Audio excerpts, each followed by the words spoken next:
a point charge plus q is placed at the center of an uncharged spherical conducting cell of inner radius a and outer radius b as shown in the figure.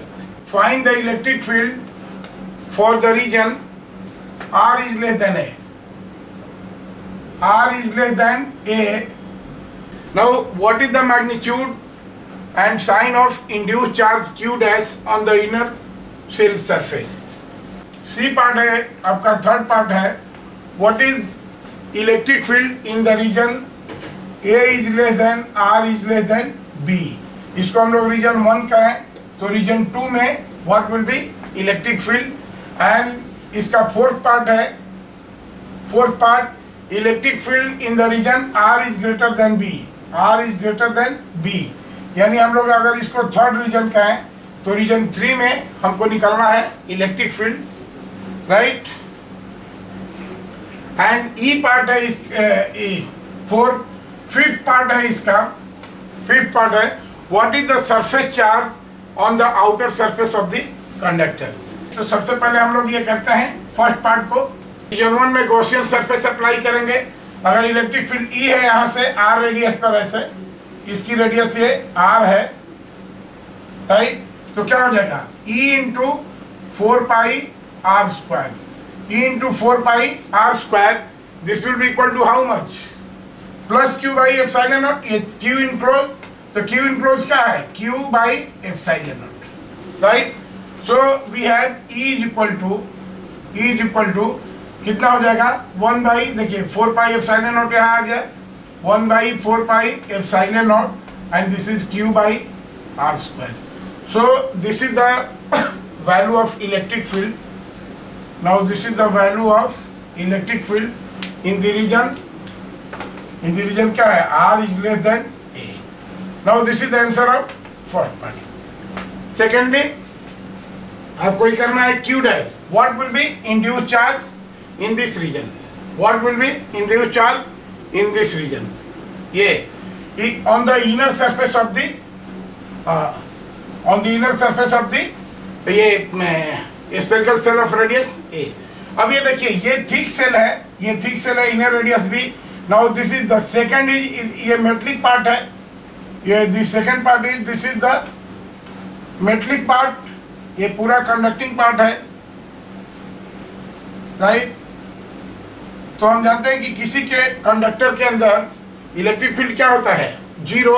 तो एक Gaussian surface लेते हैं हम इस region में, इस region में एक गॉसियन सरफेस लेते हैं हम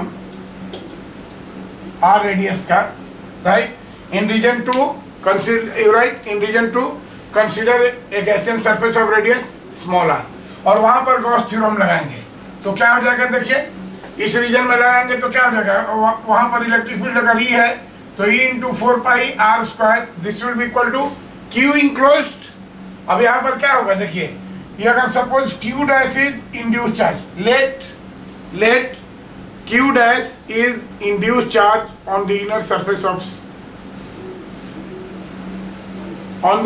surface of conducting sphere of radius A. ये Q dash से शो किया है हम, राइट.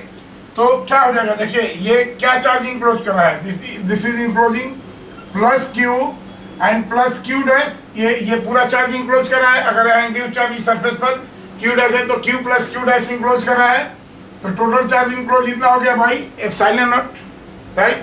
और यहाँ पर हम देखेंगे, हम जानते हैं कि किसी भी कंडक्टर के अंदर इलेक्ट्रिक फील्ड, अगर यहाँ पर हम कोई पॉइंट P लेंगे तो इस पॉइंट P पर इलेक्ट्रिक फील्ड क्या होगा, this is always zero.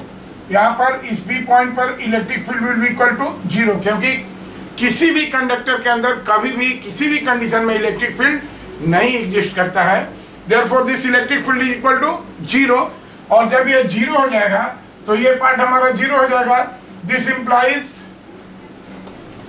implies देखिए यहाँ से क्या मिलेगा हमको कि ये पोर्शन 0 हो गया. जब ये पोर्शन 0 हो जाएगा this will be equal to 0. तो ये पोर्शन 0 हो जाएगा, क्रॉस मल्टीप्लाई करेंगे 0 होगा, तो this will give Q plus Q dash is equal to 0 and we have Q dash is equal to minus Q, right. तो induced charge, this will be the answer. This q dash will be equal to minus q. This will be the answer. C part बोल रहा है कि electric field in this region, देखिए in region 2, electric field in the region 2, तो you write the field inside a conductor, the field inside a conductor in electrostatic equilibrium, the field inside a conductor in an electrostatic equilibrium is always zero. So electric field in this region, electric field in the region, third region जो दे रहा है, A is less than R is less than B in the region 2, in the region 2, third problem का है ये region 2, this is always zero. So third region का answer क्या हो गया? थर्ड region में E is equal to 0. This will be the answer. And fourth part, electric field for R is greater than B. For R is greater than B. क्या हो जाएगा? देखिए इस रीजन में, यानी रीजन 3 में, इन दोनों स्फीयर सेल के बाहर में अगर हम इलेक्ट्रिक फील्ड अप्लाई करते हैं तो क्या हो जाएगा? अब देखिए यहाँ पर गॉस थ्योरम लगाएंगे, इसके बाहर एक गॉसियन सरफेस ले लेते हैं हम, इसके बाहर एक रीजन 3 में एक गॉसियन सरफेस ले लेते हैं, राइट? तो क्या हो जाएगा? E into 4 pi R square, this will be equal to Q enclose. Q enclose क्या है? अब देखिए यहाँ पर ये प्लस Q है, ये Q है, तो प्लस Q तो हमको दिख ही रहा है, ये तो इंड्यूस चार्ज है, ये तो बाहर से आया है, ये हमको दिख नहीं रहा है कि नहीं?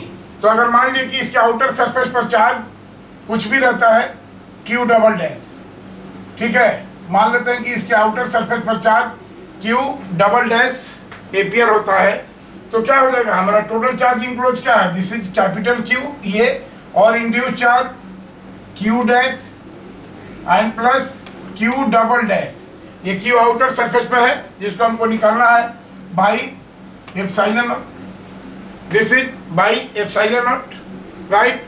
अब ये देखिए Q प्लस Q डैश, ये देखेंगे यहां से हम लोग, Q प्लस Q डैश क्या हो जाएगा?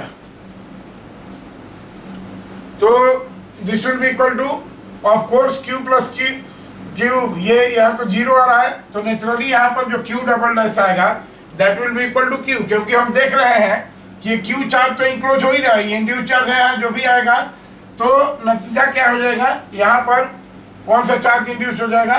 Capital Q. अगर इस गॉसियन सरफेस पर हम ये देखेंगे तो हमारा Q इंक्लोज है, तो this will be equal to capital Q, क्योंकि Q प्लस Q डैश 0 हो जाएगा और Q चार्ज तो इंक्लोज हो ही रहा है, तो this will be equal to capital Q by epsilon naught. इसको ध्यान से देखें कि हम देख रहे हैं कि यहाँ Q चार्ज इंक्लोज हो रहा है बाई दिस गॉसियन सरफेस, और ये मिल करके 0 हो रहा है, तो ऐसा तो होगा नहीं, इसलिए यहाँ पर क्या हो जाएगा? This will be equal to plus Q, right? तो this is Q by epsilon not. Region ये है कि Q प्लस Q डैश 0 हो रहा है, लेकिन हम देख रहे हैं कि यहाँ पर Q चार्ज इंक्लोज हो रहा है, तो this is charge enclose by epsilon naught. So this will give E is equal to कितना हो जाएगा? 1 by 4 pi epsilon naught, this is Q by small r square. तो बाहर के रीजन में इलेक्ट्रिक फील्ड का ये हो गया हमारा formula. This will be the answer. And what will be charge on outer surface of the sphere? What will be charge on outer surface of the sphere? तो देख रहे हैं कि इलेक्ट्रिक फील्ड है, तो ये चार्ज कितना हो जाएगा? This will be plus Q. तो फिफ्थ पार्ट हो गया, charge on outer surface of the sphere will be equal to how much? Plus Q, right? This will be the answer. अब ये सारे रीजन को हम एक अलग से फिगर बना करके दिखा देते हैं आपको. यहाँ पर plus Q charge is there, so ये इस चार्ज के चलते इस रीजन में इलेक्ट्रिक फील्ड हमारा हो रहा है, and it is going radially outward, so this will be electric field, right? और इस रीजन में क्या हो रहा है? Electric field is equal to 0 हो रहा है, और यहाँ पर कितना चार्ज इंड्यूस हो रहा है? देखिए यहाँ पर माइनस Q चार्ज इंड्यूस हो रहा है, तो ये चार्ज, ये सारे इस रीजन में क्या हो जाएगा? ये यहाँ पर जो इंड्यूस चार्ज होगा this will B minus minus minus Q, equal और अपोजिट चार्ज इंड्यूस्ड होगा, यहाँ पर इक्वल और अपोजिट चार्ज इंड्यूस्ड होगा यहाँ पर on the inner surface of this sphere of radius है, और यहाँ पर बाहर में क्या होगा, प्लस क्यू अपियर हो रहा है, तो बाहर में यहाँ पर इंड्यूस चार्जेज को हम ब्लू कलर से दिखा रहे हैं, तो this will be equal to plus plus plus पूरा यहाँ से यहाँ तक प्लस, यूनिफॉर्मली डिस्ट्रीब्यूटेड होगा ये प्लस चार्ज, राइट। और जब प्लस चार्ज होगा तो यहाँ से इनकी इलेक्ट्रिक फील्ड होगी ही होगी, तो इसलिए ये इलेक्ट्रिक फील्ड जो होगी this will B radially outward, यहाँ से इलेक्ट्रिक फील्ड ऐसे जाएगी बाहर में। सो इस चीज को आप समझ लें, बहुत ऑब्जेक्टिव में तरह तरह का क्वेश्चन पूछता है, तो ये आपको आना चाहिए कि ऐसे प्रॉब्लम में इन दोनों रीजन में इलेक्ट्रिक फील्ड एग्जिस्ट करेगा।